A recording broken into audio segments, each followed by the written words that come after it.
Imagine having the power to make rain whenever you like. This feels like a superpower, but let me assure you that this is not. Cities like Dubai can produce rain whenever they need. Recently, you may have heard about reports of flooding in Dubai. Years' worth of rain caused major flash flooding in Dubai. Flights at Dubai International Airport are being diverted following heavy rainfall. The streets are flooded, water everywhere, dramatic scenes. Many people are blaming cloud seeding for it. So, the question is, what is cloud seeding and how cities like Dubai use it to make rain on command? Let's find out. To understand cloud seeding, we must first understand what a cloud is. Generally, when the sun shines, the heat from the sun rays heat up the Earth's surface. This heat helps the evaporation of water from water bodies like river, lakes, ponds, oceans, etc. This water vapor in the air condenses around microscopic particles also known as aerosols, which are dust, salt or pollen present in the atmosphere to make cloud. Without these aerosols, cloud formation is not possible. Now let's understand how cloud seeding is done. Cloud seeding is a weather modification technique that improves a cloud's ability to produce rain or snow by introducing tiny ice nuclei into certain types of clouds. It works by introducing tiny particles into clouds that acts as ice nuclei or condensation nuclei. Typically, silver iodide, potassium iodide or sodium chloride are introduced into clouds to encourage the formation and growth of ice crystals or water droplets. These particles provide a surface for water vapor in the atmosphere to condense around, forming snowflakes or raindrops, which can then fall as precipitation.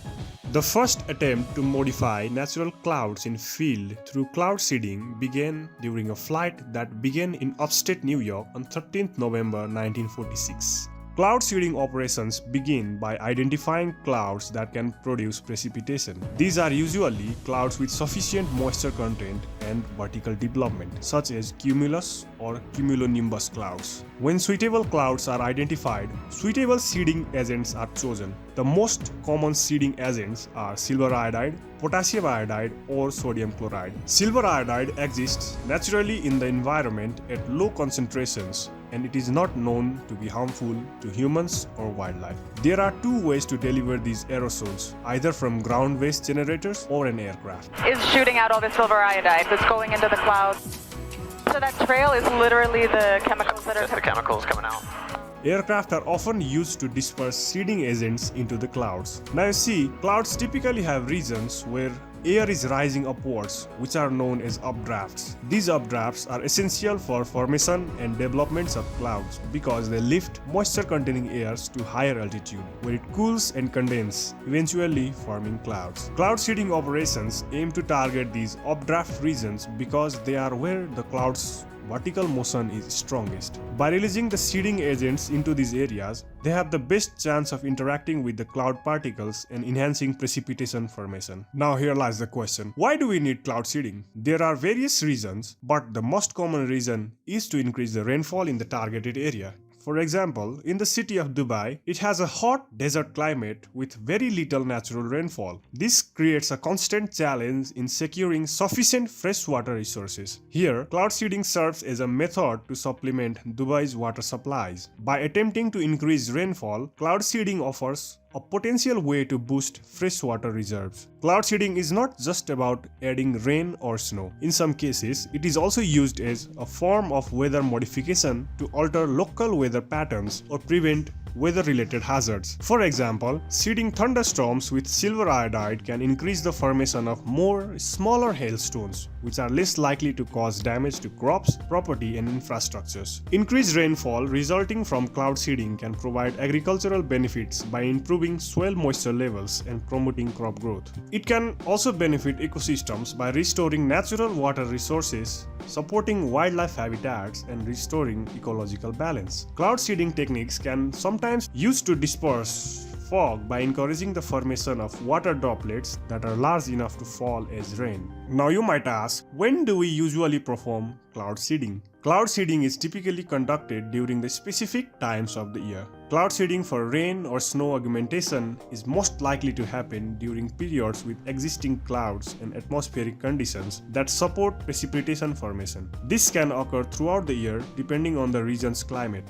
Cloud seeding is practiced in many regions around the world, but some areas are more active than others due to the factors like climate and water needs. Areas that frequently experience drought are prime candidates for cloud seeding, as it offers a potential way to increase precipitation. This includes regions like Western United States. States like California, Nevada, and other western states often grapple with drought conditions and use cloud seeding in attempt to boost water supplies. Middle East. The UAE and other Middle Eastern countries with arid climates actively use cloud seeding due to water scarcity. Australia. Some parts of Australia that experience drought implement cloud seeding programs. China. To manage its water resource, China has significant cloud seeding programs. So, how effective is cloud seeding? Well, the answer is a mixed bag. The effectiveness of cloud seeding can vary depending on the range of factors, including atmospheric conditions, the types of clouds targeted,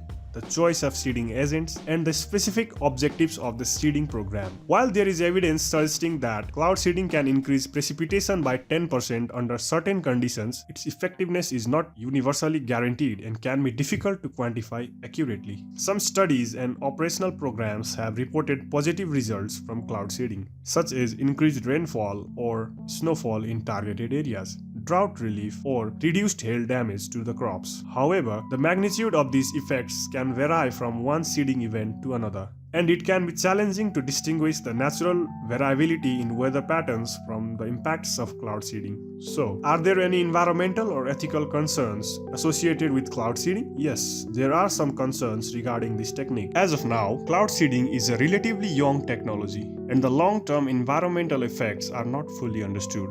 This technique might pose a threat to natural rainfall patterns. Understanding these potential consequences is essential for assessing the long-term sustainability of cloud seeding practices. Cloud seeding may have unintended consequences for local ecosystems. The environmental impact of cloud seeding on flora, fauna, and aquatic systems needs to be thoroughly studied to ensure that it does not disrupt ecological balance or harm sensitive species. Seeding materials like silver iodide might have trace effects on water quality, although research suggests the amounts used are minimal. Seeding clouds in one area could affect weather patterns and precipitation in neighboring regions, raising ethical concerns about potential harm to others. Understanding these potential consequences is essential for assessing the long-term sustainability of cloud seeding practices. It is important to note that the potential benefits of cloud seeding, such as increased water supplies in drought-stricken regions, need to be weighed against these environmental and ethical concerns. There have been recent discussions about the possible link between cloud seeding and heavy rainfall that caused flooding in Dubai in April 2024. However, experts generally doubt this connection. They attribute the heavy rainfall to other factors likely related to climate change. Cloud seeding represents a powerful tool in humanity's effort to manage water resources and reduce the impacts of weather-related challenges. While it offers the potential to enhance precipitation and address water scarcity in regions like Dubai, its implementation raises significant environmental and ethical considerations. Balancing the potential benefits of cloud seeding with its potential risks and impacts is essential for ensuring responsible and sustainable practice. Thanks for watching. If you want to learn about the man who changed our solar system, watch the following video.